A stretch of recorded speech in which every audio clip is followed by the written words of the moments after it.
Welcome. I'm Glenn Anderson with the Olympia Fellowship of Reconciliation.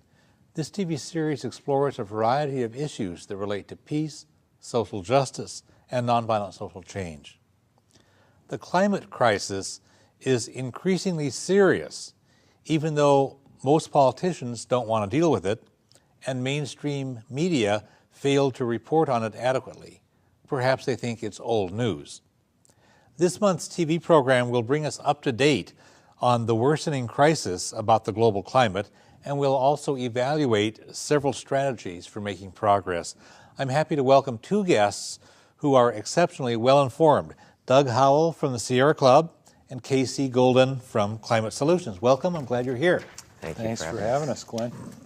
The term global warming might sound pleasant to people who've been experiencing winter weather here, but the climate crisis is really a lot more disruptive than a pleasant-sounding term like global warming. Can you just summarize what the climate crisis is and what causes it? Sure. I think the simplest way to talk about climate change from the science aspect is that what is happening is with the expansion of greenhouse gas emissions creates exactly that, a greenhouse gas effect. So it traps more heat from the sun.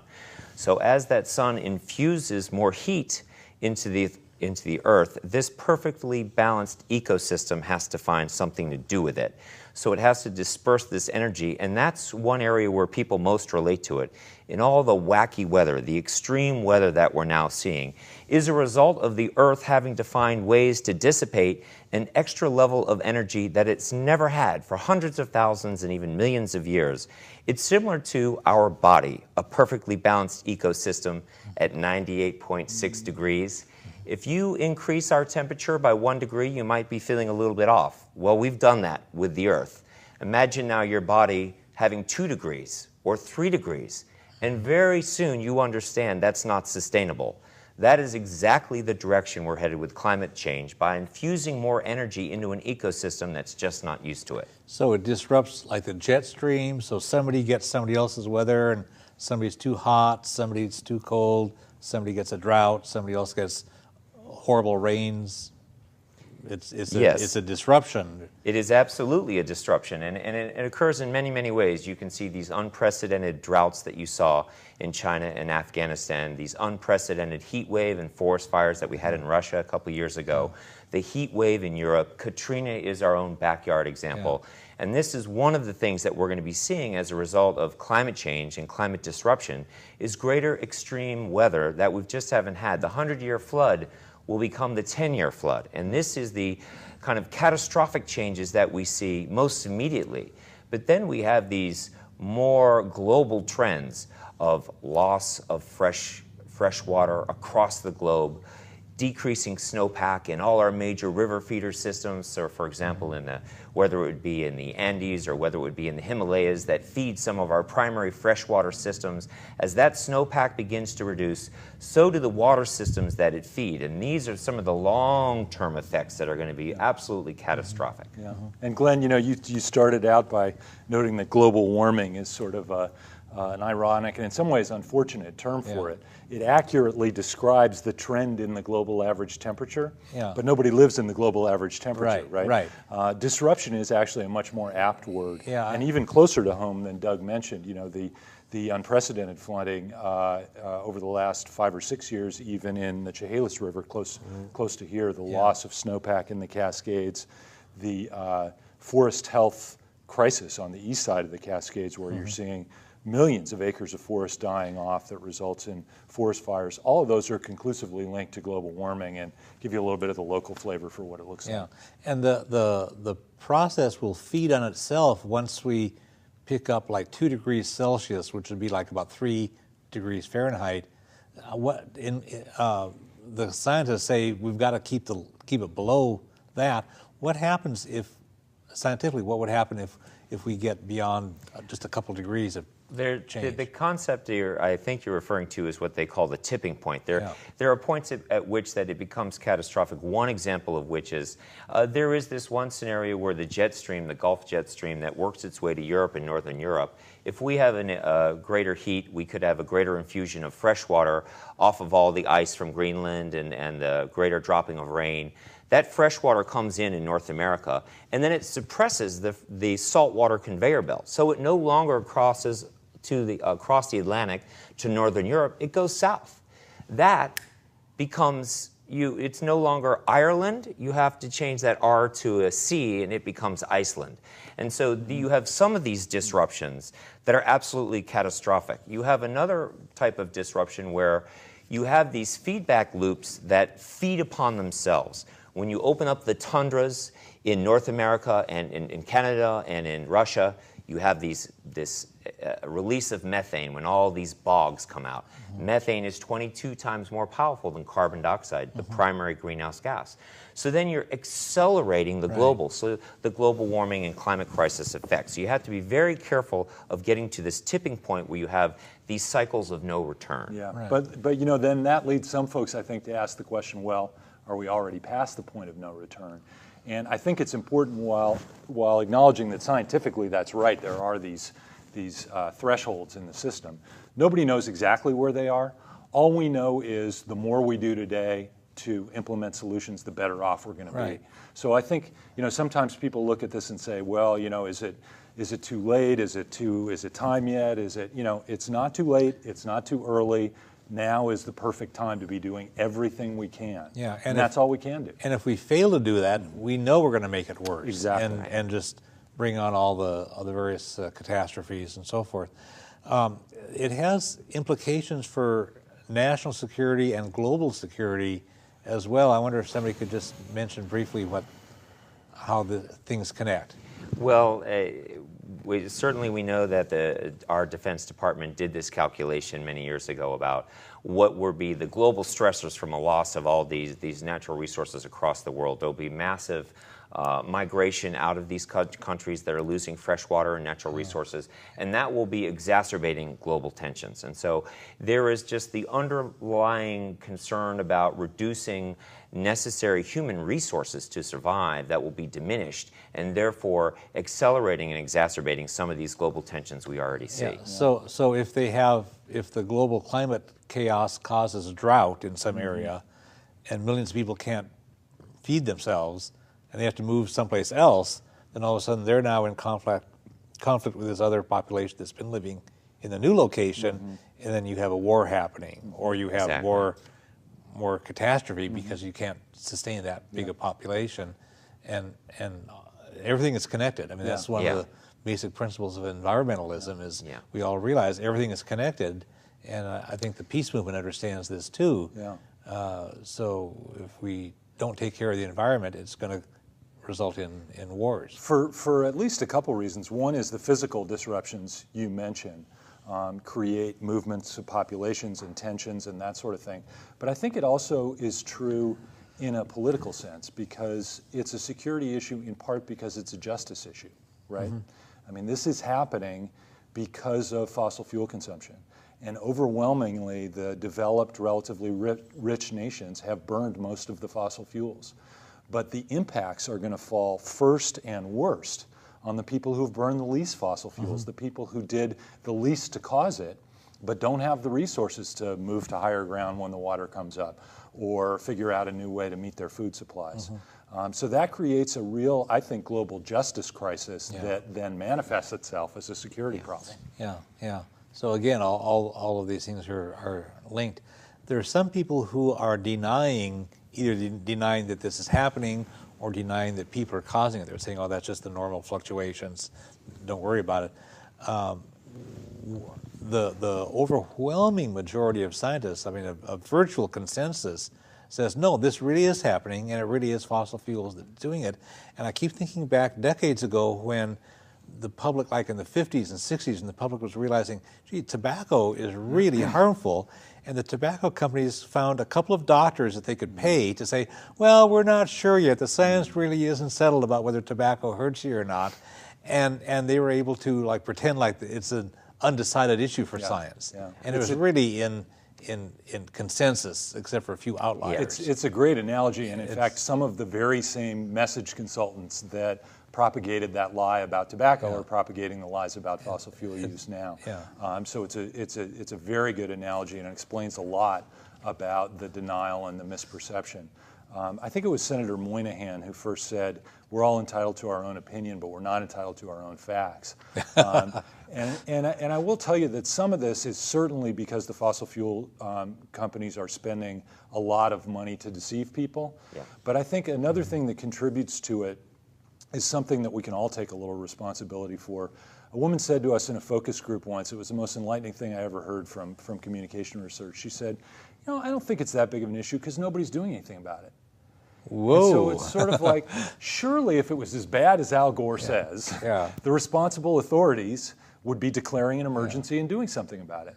And the fact that none of us, truly, certainly our government, many of us even in our own lives, are not treating this as the crisis and the emergency that it is confusing to people and reinforces that sense of denial. Yeah, but it also exposes, or it's another data piece of showing what's wrong with how we run our political systems when the oil companies and the coal companies and so forth can fund the campaigns and they can pump millions of dollars into candidates who will spout the denial stuff, and then the news media, for fear of being called the liberal media, says, oh, well, we have to treat this as a balanced thing.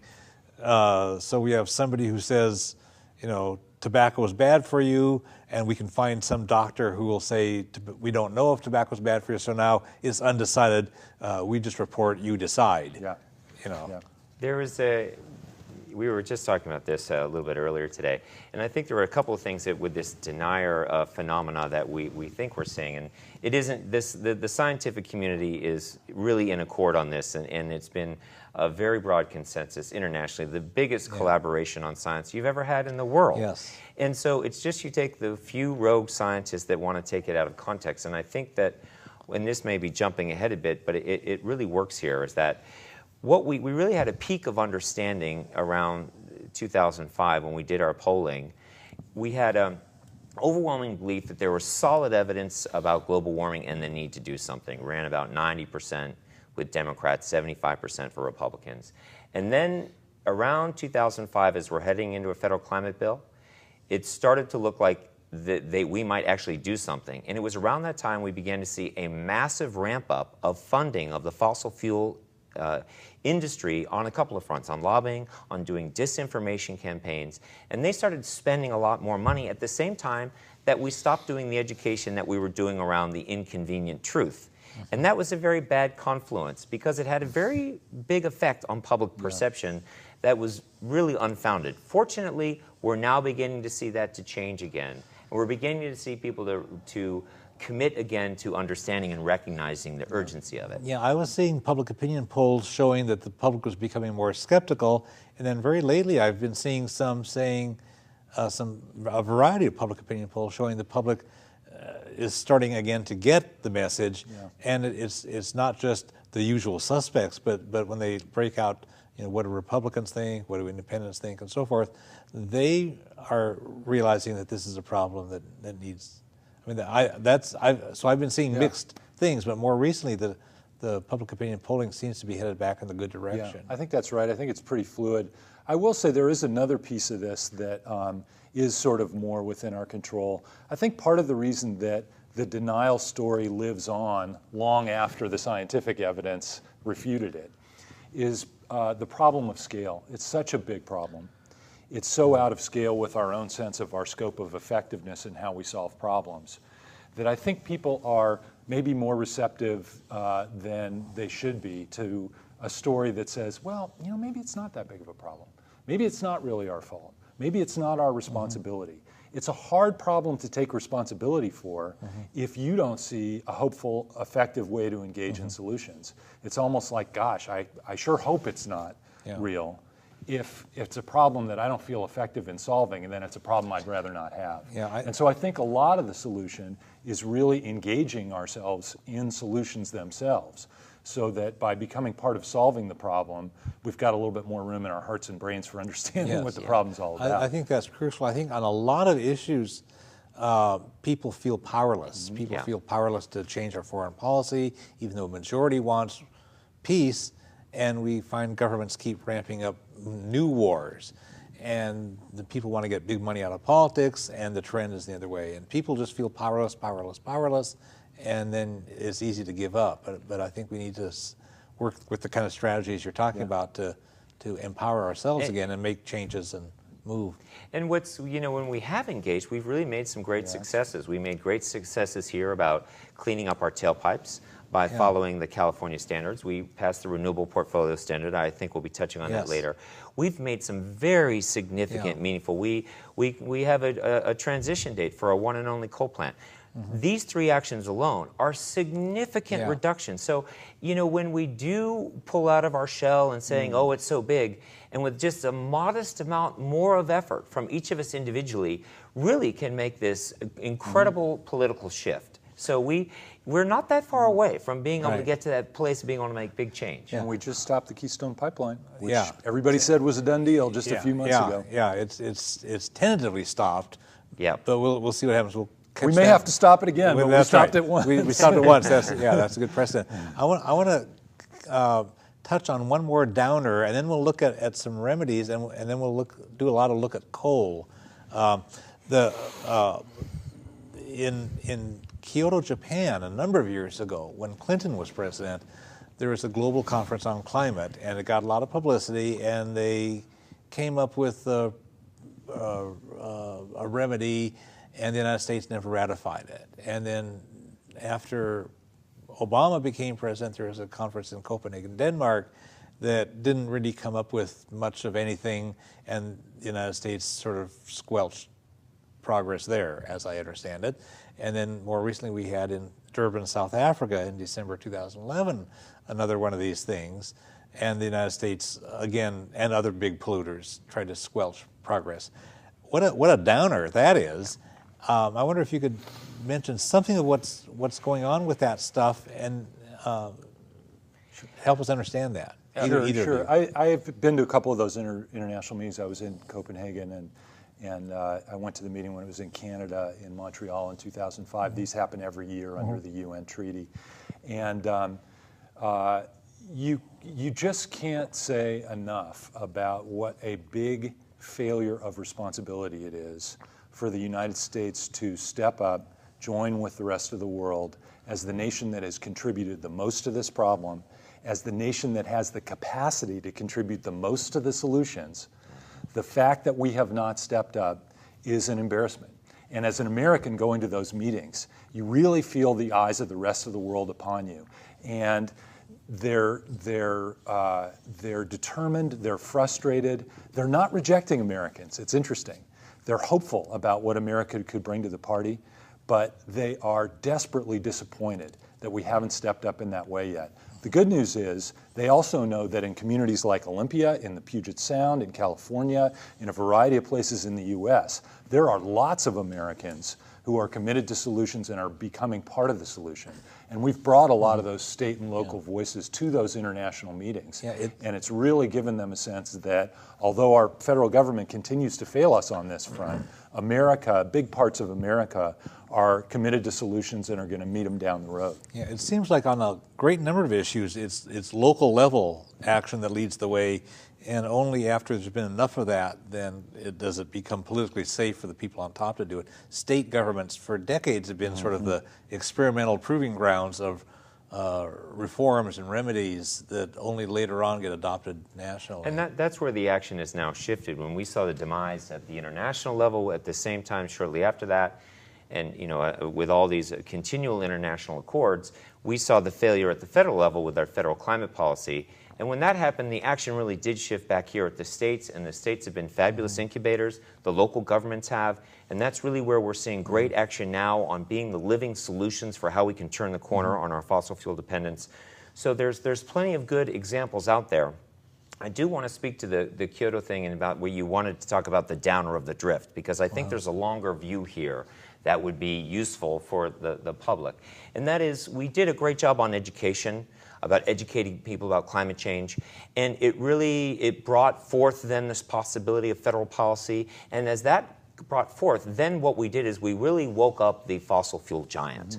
And so while we really mastered the education side, now we're just at the front end of mastering the politics, because it is a David and Goliath.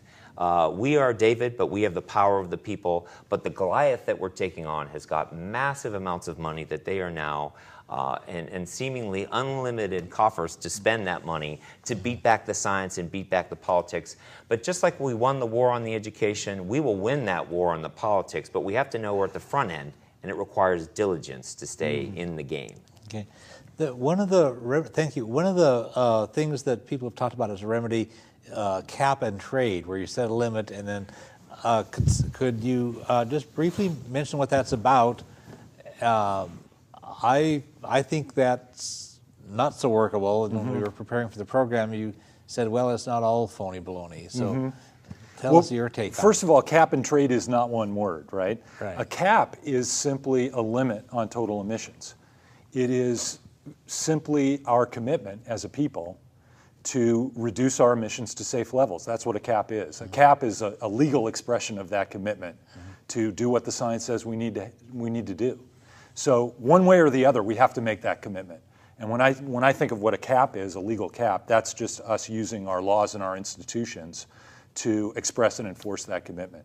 So I think one way or the other, ultimately, we need a cap. We need a commitment to get emissions down to safe levels. That's the simple part.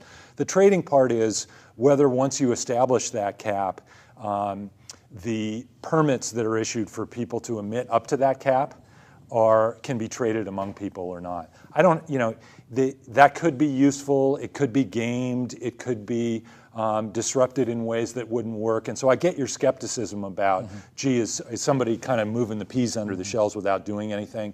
You gotta watch that. You gotta enforce it just like we enforce any of our laws now. Yes, people will try to get around it, and yes, we gotta be serious about the commitment and enforce it with the rule of law. But that basic underlying feature of whether we're going to have a legal commitment to a safe emissions level or not, we got to get over that hump. There's one piece I'd like to point out about the cap and trade too, which is really interesting.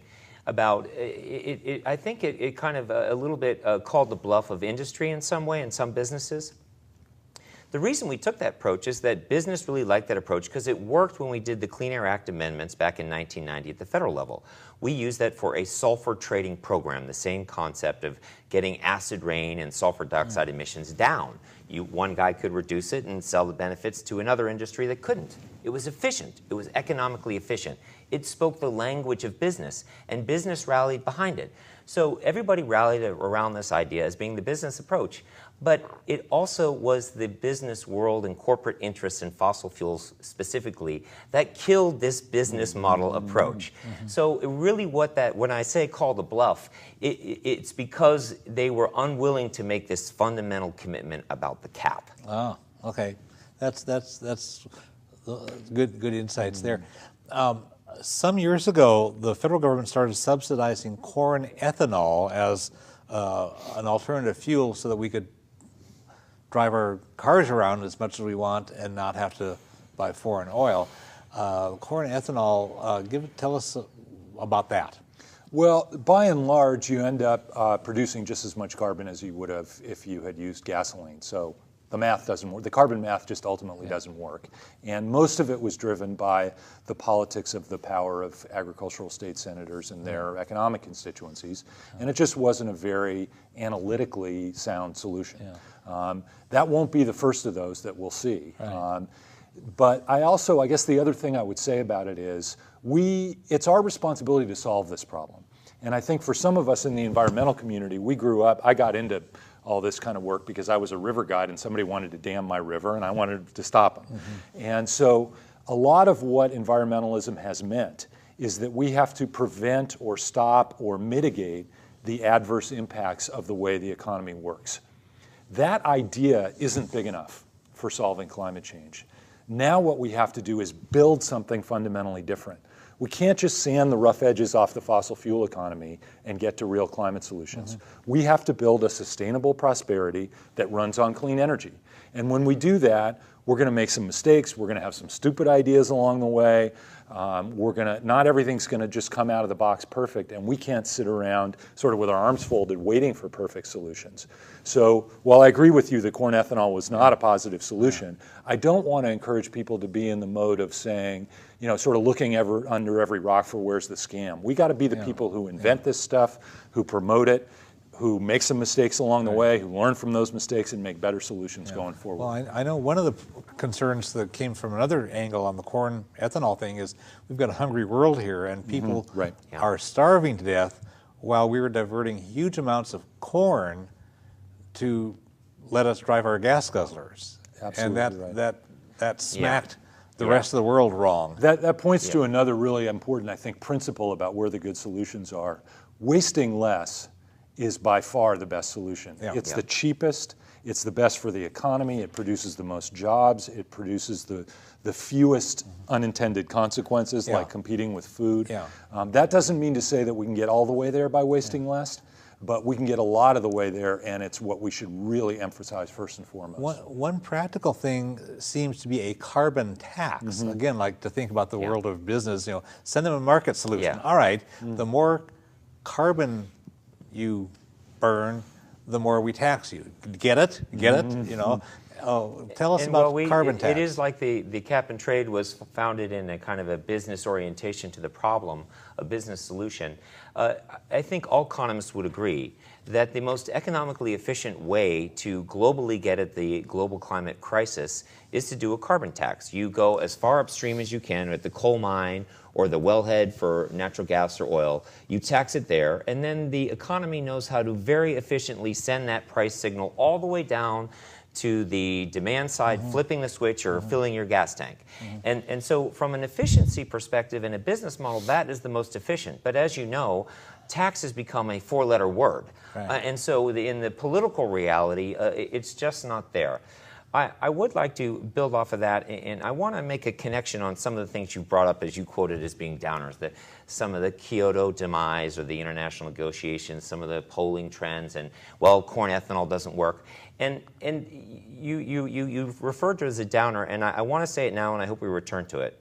For those that have been following climate, some people have been despaired about it. You look at cap and trade, the possibility of a carbon tax, the international negotiations, maybe corn ethanol is not the way, and it isn't turning out to have the right math, and the numbers aren't there. People get a sense of despair. We know that as climate activists, when you've been slogging away at this for 20 years, as both Casey and I have, we know these moments. And I just want to say, and it's worth repeating throughout the show, the best way out of this sense of despair that we have with the global magnitude of this crisis is to get engaged with climate solutions, get engaged with Sierra Club. We are on the front lines of making the solutions real in the world. And if you really are despairing and you want to flip that, get engaged. That's great. That's exactly, I think, that's and that's kind of a recurring theme on this TV series. I mean, no matter what the problem is, it's all people power that's going to turn things around. That's for sure. We're running later than we had hoped because we want to get into coal pretty soon, which is a humongous issue. We want the government to create green jobs. There's another avenue that can either be done right or be done poorly. I want to mention something that both of you have been working on the voters in Washington State passed Initiative 937 in 2006 to reduce pollution and promote clean and affordable energy, electricity, and create jobs. And it's facing, I-937 is facing some struggles now as there's pushback from powerful interests in the state legislature. Tell us briefly about this, and then we can move on to some other. Great. It's our clean energy initiative in Washington. It was passed by the voters in 2006. And what it does is set a minimum clean energy standard that if you're a major utility delivering electricity in this state, you have to have a minimum amount of clean energy in the portfolio of resources that you're selling. So consumers know that our electricity supply is going to have at least that much clean energy in it. It's been extremely effective. It ramps up between now and 2020, so there's more and more clean energy in our energy supply. It requires utilities to help their consumers save energy whenever it's cheaper to save energy than to produce new energy, which is a lot of the time. And it's resulted in over $7 billion worth of investment in the Northwest clean energy industry. It's produced an enormous number of jobs. The energy efficiency part of it has produced tremendous savings to consumers. People don't know this. You talk about the clean energy story and people think of solar energy factories or what have you. The biggest part of the clean energy story, the biggest part of the whole energy story in the region over the last 20 years has been our energy savings programs. We have saved in the 4 Northwest states over 4,000 average megawatts of energy. That's enough to power the whole state of Idaho and the whole state of Montana. More than 4 cities the size of Seattle are now being powered by, being served by the energy we saved through these energy efficiency investments. That's by far the biggest thing that's happened on the energy front. And it saves consumers over $2 billion a year on our electricity bill in the 4-state region. So that's what 937 is about. Washington is a state where it's tricky to do statewide energy policy because we have so many different kinds of utilities with different circumstances, and any statewide policy isn't sort of a perfect fit for each individual utility. So there's always political attention around how these things work, and that's now expressing itself again in the form of challenges to I-937 in the legislature. And you know, the short thing to say about it is it's working. Utilities are all meeting their targets so far. It's creating a lot of jobs. It's creating a lot of clean energy. It's proving that we can continue this legacy of clean energy investment when we know that the alternative is to go backward toward more fossil fuel dependence. So we're optimistic that we can work through these things in the legislature. It's going to take a lot of determination on the part of the governor and the legislators who believe in a clean energy future to keep this law strong. And I think, you know, from the environmental side of this, we can see some potential changes to our clean energy legislation that make it better, more flexible, and accomplish more. And that's the key principle, because we're not interested in changing a law that's doing a lot of good right now unless we're going to change it in ways that allow us to shoot higher and get more work done. Because the climate crisis that we've been talking about means that these clean energy laws that we have are a good start, but we've got a lot more work to do. Yeah. I want to do a quick critique of the tar sands thing. There's some people want to, a lot of people, especially oil companies, want to extract oil from tar sands in the middle of Canada, and a lot of people recognize that it's just devastating to all parts of the ecosystems in that area, the water, people's health, wildlife, everything, and it's just bad in so many ways. And then the climate destruction from dealing with the tar sands oil is the extraction and processing and all that stuff is just horrible. When President Obama rejected the Keystone XL pipeline in mid-January, he emphasized that he wasn't deciding on the merits of it. He just said there wasn't enough time to do an environmental review. So, as you said a few minutes back, we may need to fight that one again. One of the things that has been interesting as a victory was the lawsuit about the oil refineries here in Washington. Tell us about. We have 5 oil refineries in Washington? We do. Tell us about Sierra Club's lawsuit. And we are in partnership with the Washington Environmental Council. This is a really important cutting edge where we are starting to finally get some accountability. We have in Washington state declared that greenhouse gases are air contaminants, that they are a pollutant.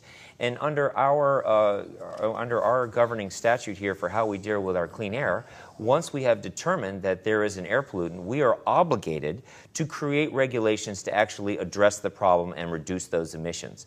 Well, we've made the declarations, we have set goals for reducing those emissions, but we haven't actually created the rules to make it happen. And so this lawsuit is against the refineries to make the Department of Ecology create those rules that will actually get binding reduction on site within the refinery itself. We have 5 refineries here in Washington state, and they contribute about 6 to 8% of our state's greenhouse gas emissions.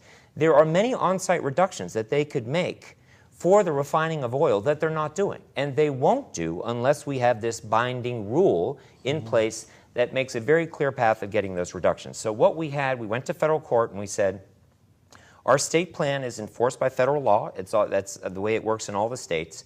And we went to the federal court and we said, our state is not enforcing laws that they have now incorporated into our federal obligation. So the federal courts have said, by golly, you're right.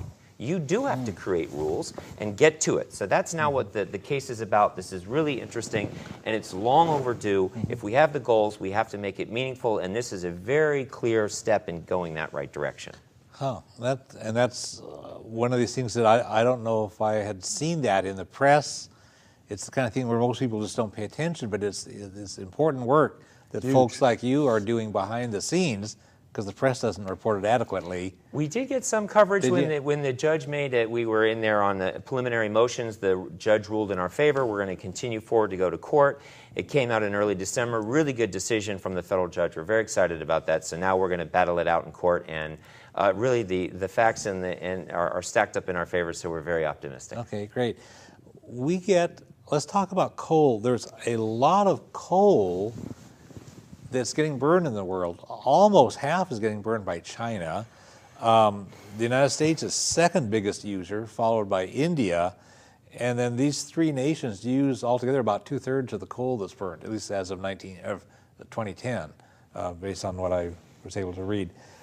Here in Washington State, or here in Thurston County, Puget Sound Energy gets electricity from a coal plant in Montana called Coal Strip, among other sources. But people, I think, locally don't realize a lot of our electricity is gained by burning coal, which is a very nasty thing.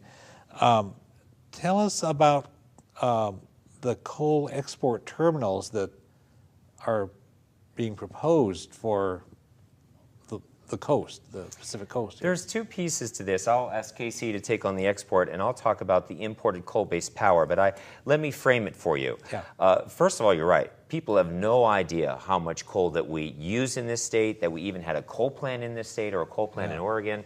And we're right now at some very fundamental crossroads. And so I'll kind of set up a visual for you. Let's pretend that these are global warming emissions going out over time, and they've pretty much stabilized. If we allow these coal export terminals, the global emissions that we will be contributing to are going to be increasing significantly. We're going to be opening up the floodgates. This is the single worst thing that we could do in the Northwest to make climate change worse. So global emissions will go up. At the same time, we have to be reducing greenhouse gas emissions, and the single most important thing that we can do is to move beyond coal.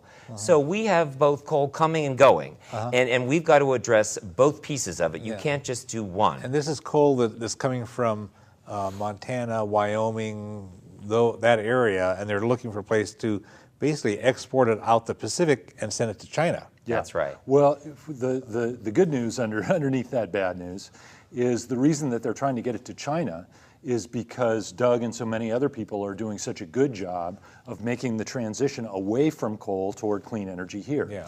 Over just last year, both Washington and Oregon made commitments to completely phase out the burning of coal in our states to produce electricity. Yeah. We still do, as Doug said, have coal in our power supply that gets imported over the wires, in effect, but still is burned for our power supply, and we have to keep phasing that out. Yeah. And we're doing it. We're making progress. We're reducing our coal consumption. We're replacing it with clean energy. And we're doing it more and more as a unanimous effort on the part of the communities where the coal plants are, the workers, the environmental groups, the businesses who are going to deliver the clean energy that replaces the coal. We've got a lot of consensus around that. Yeah. Well, so now if you're at the coal industry and you're sitting there up there in Montana with your coal, you're kind of holed up in the mountains, and you got to figure out somewhere else to go. Where's the obvious place to go? To the big, fast-growing Asian markets. Yeah. That's why they're trying to export the coal, because those markets are growing and our market's shrinking. So it's a good thing that we're succeeding in shrinking our market. Okay. However, if all that coal that we're not burning, and 10 times more, goes through our railways, up the Columbia River Gorge, through our communities, through Olympia, right through downtown Seattle, and goes out to these coal export terminals and gets burned in China, it bakes the planet every bit as effectively as if we had burned it ourselves. Because a lot of the plants in China that burn coal are not very efficient, and so it puts perhaps more crud in the air than if we You can't burn coal efficiently enough to get away from we have to get off of coal. Exactly. That's the only alternative. We have to help the rest of the world do it. and we're all in it together. Right. So, I do want to say, actually, before I forget, there's a very important opportunity coming up in Olympia for viewers who are watching this before February 12th. February 13th? February 13th, thank you. There's a Coal Hard Truth Forum in Olympia, February 13th, 7 to 9 at the Olympia Center, where this community is going to have a great opportunity to learn about and weigh in on this idea. Yeah. These forums are happening all up and down the rail lines, all over the region. Yeah. The bad news is the coal industry's got a lot of money to try to ram this down our throats. Yeah. The good news is people are coming out of their houses all over this region to resist this, to say what a bad idea it is, and to affirm that we've got a better idea about how to build strong communities and healthy economies and meet our energy needs. Yeah. So I'm optimistic that we're going to be able to fight this back, but it's going to take all the people power we can muster. Right. And it's one of the good examples where we have on the part of the fossil fuel industry a lot of organized money, and especially with Citizen United, the Supreme Court decision that allows even greater inflection of money into the political system. We're outgunned.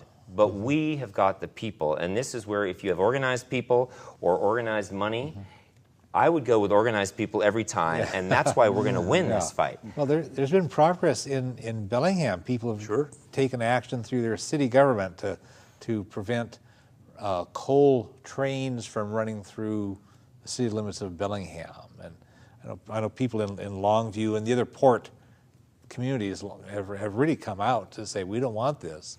Communities all over the region. Reasons. I will tell you, it's a discussion in some of those communities because the coal companies are prepared to provide some short-term jobs, building the coal facilities, and then a few long-term jobs, basically shoveling coal into the Asian industrial machine. Yeah, but it's not that many jobs. It's not that many jobs. Not for the damage that it causes. I do want to say it's very important, I think, for all of us to recognize it's not that many jobs, in a big number.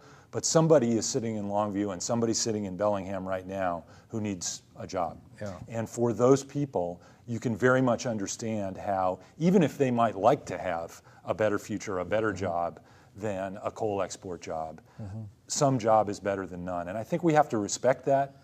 I think the answer to that is continuing to prove every day in every community in the region that we really do have a better idea about how to produce energy, about how to produce jobs and prosperity than the coal companies do. That's not a hard case to make. Yeah. We're already proving that in communities everywhere. But we have to keep doing it. If we're really going to beat back coal export, we have to affirm what we're going to do to build those communities instead. Yeah. One of the things that we know that Americans do rally behind, it was true in the State of the Union, it's been true in all the polling, is around clean energy. And right now, one of the really biggest sources that has primed that pump is the greatest success that we've had in the global warming fight as of late, and that is in the area of coal. 10 years ago, we were going to be building 150 new plants, and only a handful of those will ever get built. That was a huge success.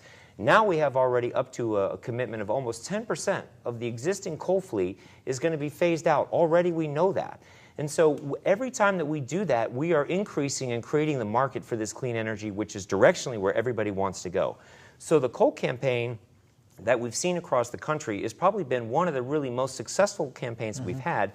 But what we don't know is that it's right here in our backyard. And I would like to make that more real for folks. Puget Sound Energy, the utility for Thurston County, gets 30% of their power from coal. I'll bet you that the majority of your viewers had no idea. Right.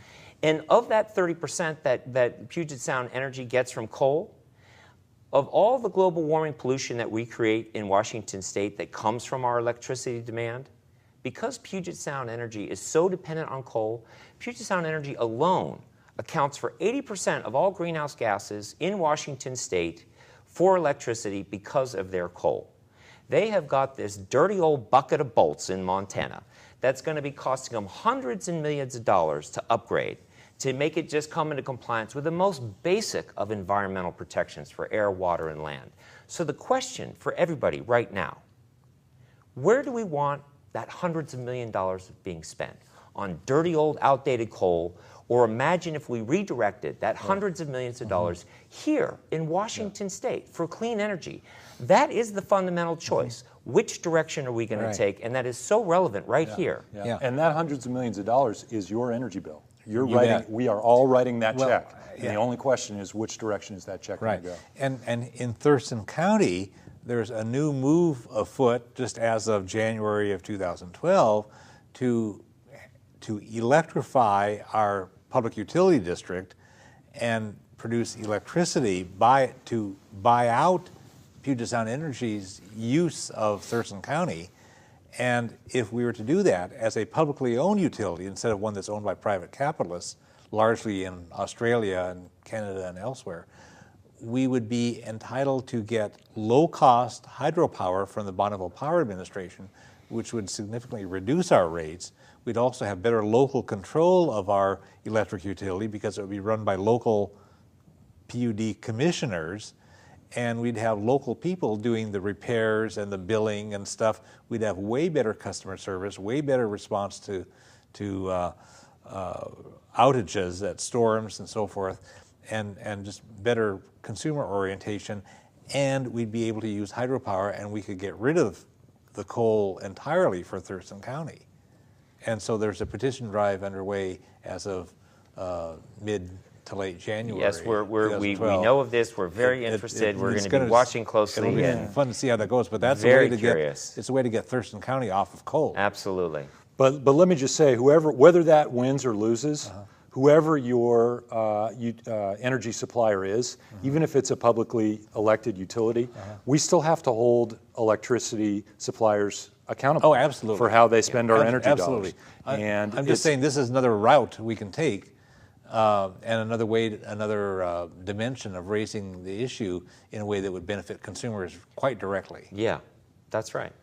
So, I know in the way of proposals, some people have proposed some really wacky things about trying some experiments, some geoengineering experiments to the atmosphere and seeing if they can do weird things. Could we mention that just briefly, what that kind of an approach is, and then I want to... Well, what I can say from what little I know is that it does sound like a wacky idea and ungodly expensive. And if the point is to create mechanisms that can absorb carbon dioxide rather than just putting it into the atmosphere, we have that mechanism. It's called the boreal forests, where they're digging them up for the tar sands. It's called the rainforests of South America and Indonesia and Southeast Asia. And those rainforests and those boreal forests are 20% of the carbon in the world, because if they didn't exist, carbon emissions would go up by 20%. They play an enormously critical value already in absorbing carbon dioxide, yet we are clear-cutting the boreal forest for tar sands and wiping out the rainforest in the southern hemisphere at a very rapid rate. So if we want to do geoengineering, that would be a good place to start. Stop cutting doing that clear cutting and preserve those ecosystems that do it very efficiently. Here in the Northwest, we have our own work to do on both forests and soils. Contain an enormous amount of carbon. We need to keep as much of that carbon as possible stored in natural systems, and we can store more. We've got an effort underway called the Northwest Biocarbon Initiative to do that, to help restore forest health and soil health, help small landowners, and keep more of that carbon in our soils and trees. And it's a very, very promising and important part of the solution, because the truth is there's too much carbon already up there. I mean, we got to reduce our emissions, and we got to pull more of it back down into natural systems. We talked a bit earlier about people's attitudes and whether people are despairing or whatever. There's this sense, this old slogan that says, think globally but act locally, where the idea is trying to figure out what you can actually do, what practical things you can do in your own life, in your own home, in your own community. And yet these problems, as we've said, are so big. And you've done a lot of thinking about the relationship between the personal level and the political level. And we are running tight on time, but I wonder if you could just kind of paint some directions or dimensions of that. Yeah, well, just quickly, the two have to go together, right? I mean, when we first started working on this issue 20 years ago, we quickly realized people were hearing about global warming, and it was freaking us all out. It was too big. And so we said, oh, well, then let's make it small. So we all put on our website 10 things you can do to stop global warming, and people were screwing in their light bulbs. But after a while, they started scratching their heads and coming back to us and saying, okay, I'm screwing in the light bulb, but that thing that Al Gore was talking about sounds really, really big. Are you sure that this is going to take care of that thing? Oh. And of course, the answer is, if we're all screwing in our lonely light bulbs by ourselves, no, it's not a hopeful solution to climate.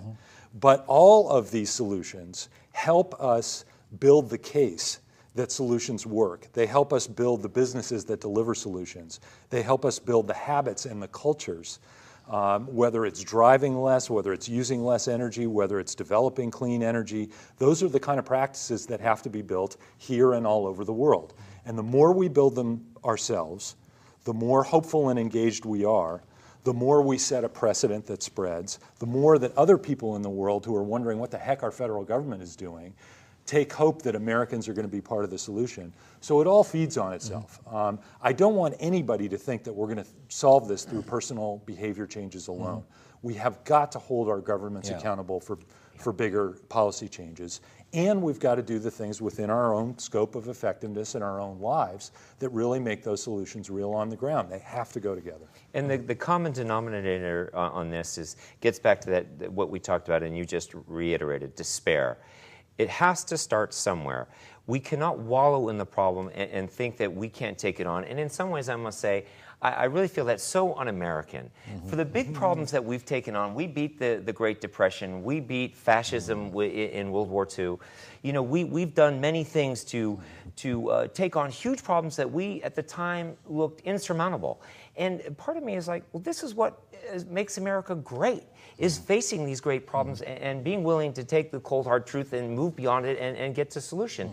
It starts with that action, and you will wallow in despair unless you take that action. So there's one level of screwing in the light bulb, there's another level of getting on your computer, going to climatesolutions.org, going to coalfreewashington.org, and getting engaged. Right. You sign in on those web pages, we will find a way for you to get out of despair that's meaningful. And that's actually the next thing I want to do is see if we can get like a bit of information from you about the Sierra Club and what you're doing. You're doing some great stuff at the Seattle phone 206-378-0114, www.sierraclub.org, and then you have a Beyond Coal campaign at www.beyondcoal.org. And then here in Washington State, you've got www.coalfreewashington.org. So you're like right onto it. You want to get engaged, we've got a venue for you. Yeah, and I know Sierra We'll Club... build you your own website. Right, but Sierra Club has been around for a long time. 1892. And you're like right up to the minute on these issues, so that's really great. Is there anything else you want to say briefly about Sierra Club? And then we'll talk about climate solutions. Yes, the Beyond Coal campaign has been a great success for us in that, you know, we need the system approach to climate change. We don't have it right now. And so then what we have to do is to have to go after these big bad polluters one at a time. And it will be through that process of getting the worst and most egregious of these fossil fuel polluters, which are these coal plants, and start to transition them, that builds the momentum to get back to that national federal system. So we're on the path, and we need your help. We need people engaged. Yeah. Get on the website, get in touch with us, we'll get you engaged. That's great. And climate solutions, many of us locally knew Atmosphere Alliance that had an office and some really wonderful people working in Olympia, and now you're Climate Solutions. And you folks have a Seattle phone, 206-443-9570, website www.climatesolutions.org. Then you have your Power Past Coal campaign at www.powerpastcoal.org. What else do you want to say about Climate Solutions, briefly? Well, we are proud to be homegrown out of Olympia. We think of this as our headwaters. Yeah. We do now have offices in Seattle and Portland. Also, I know you've got some viewers in Oregon as well. And we are all about the clean energy revolution and making this transition from our fossil-fueled past to our clean energy future. We think the Northwest is the best place in the world to pioneer that transition. We think we have that opportunity and obligation as Northwesterners to lead that, to show what it looks like, to make it real in our communities and our economy. And that's what Climate Solutions is all about. We are also I want to tell you, some people kind of look around sometimes and think, gosh, there's lots of environmental organizations. How come there's so many? What do they all do? I'll tell you, I am just extremely grateful for our friends at the Sierra Club and the amazing work they do to make this all possible. We all work hand in glove.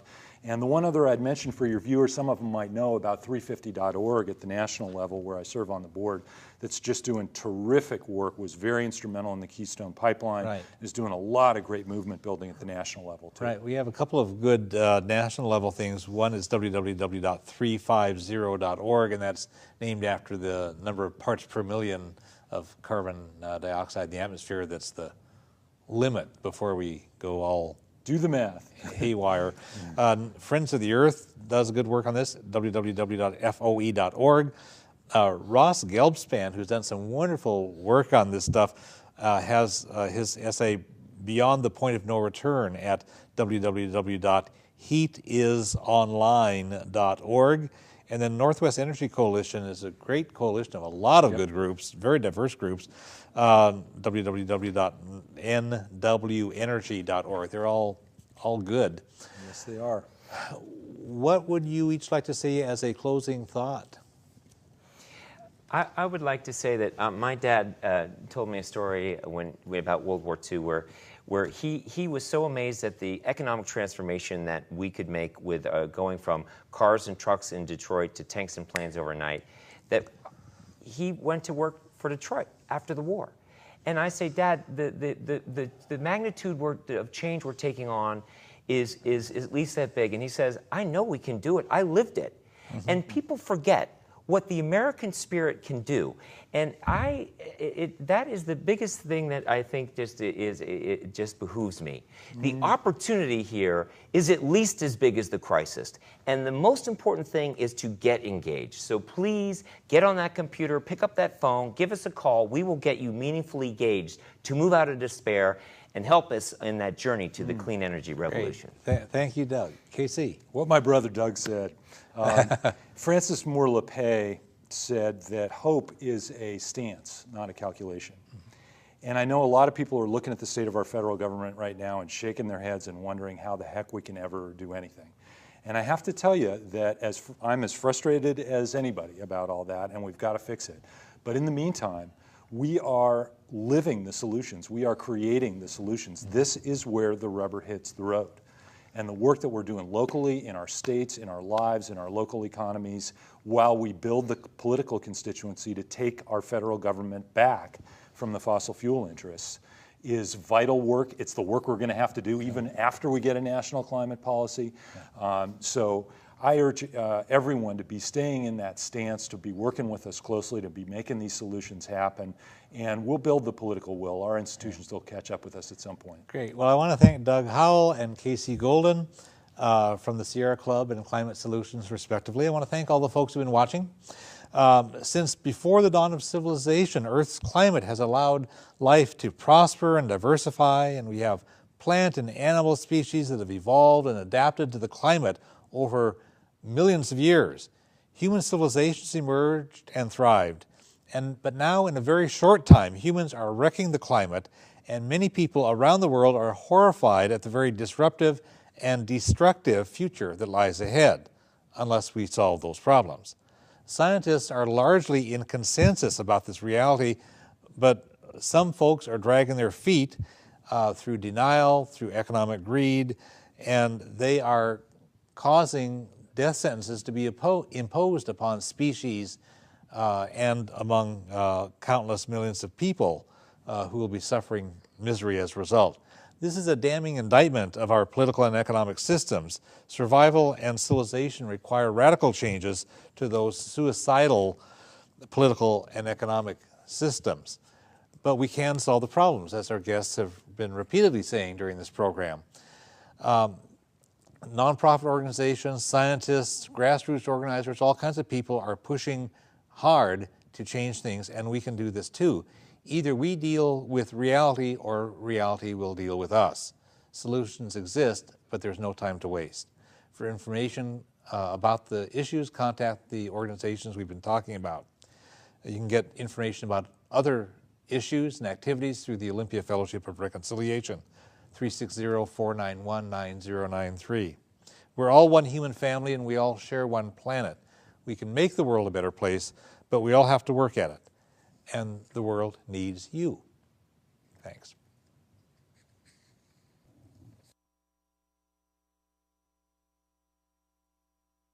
It's a disruption. It is absolutely a disruption, and it occurs in many, many ways. You can see these unprecedented droughts that you saw in China and Afghanistan, these unprecedented heat wave and forest fires that we had in Russia a couple years ago, the heat wave in Europe. Katrina is our own backyard example. And this is one of the things that we're going to be seeing as a result of climate change and climate disruption is greater extreme weather that we just haven't had. The 100-year flood will become the 10-year flood. And this is the kind of catastrophic changes that we see most immediately.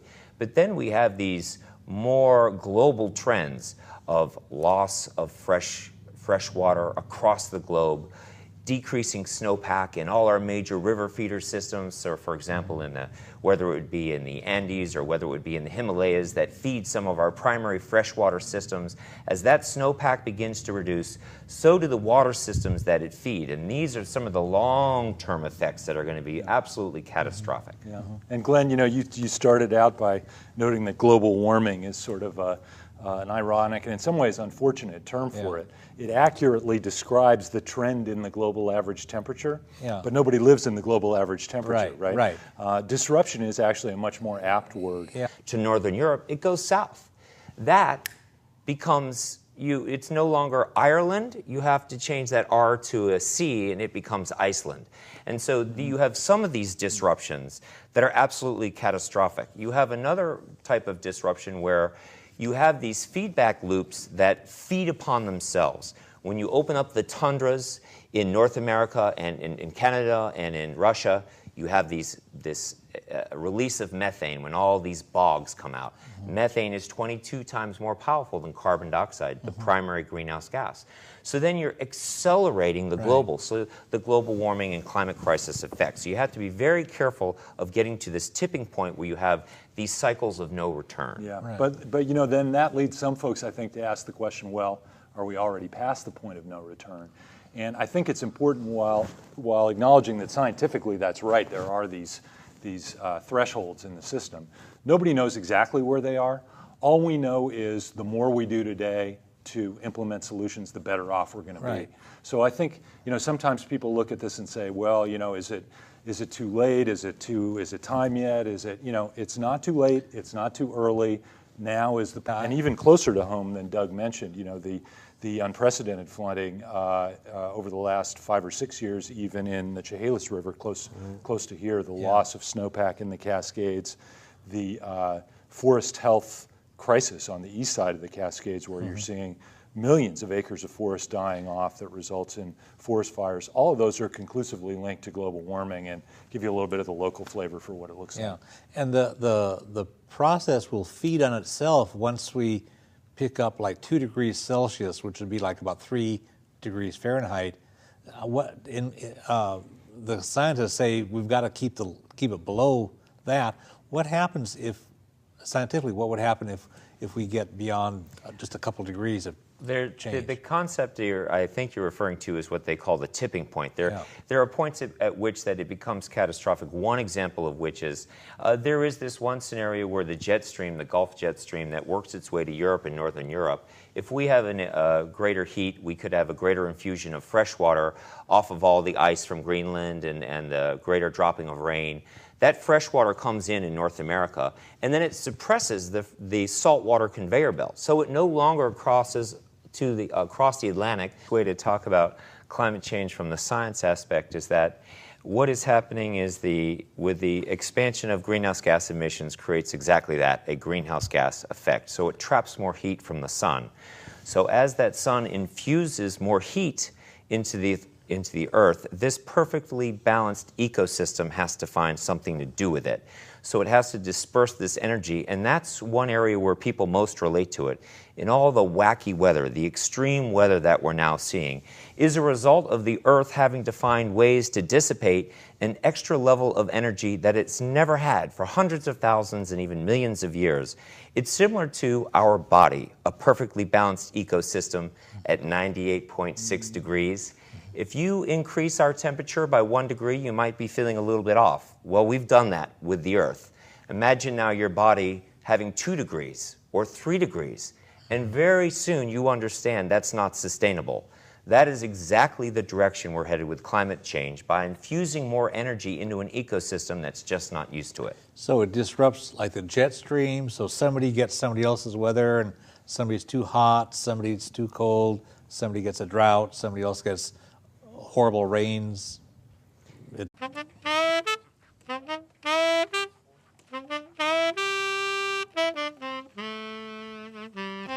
Welcome, I'm Glenn Anderson with the Olympia Fellowship of Reconciliation. This TV series explores a variety of issues that relate to peace, social justice, and nonviolent social change. The climate crisis is increasingly serious, even though most politicians don't want to deal with it, and mainstream media fail to report on it adequately. Perhaps they think it's old news. This month's TV program will bring us up to date on the worsening crisis about the global climate, and we'll also evaluate several strategies for making progress. I'm happy to welcome 2 guests who are exceptionally well informed: Doug Howell from the Sierra Club and Casey Golden from Climate Solutions. Welcome, I'm glad you're here. Thanks for having us, Glenn. The term global warming might sound pleasant to people who've been experiencing winter weather here, and but the climate crisis is really a lot more disruptive than a pleasant-sounding term like global warming. Can you just summarize what the climate crisis is and what causes it? Sure. I think the simplest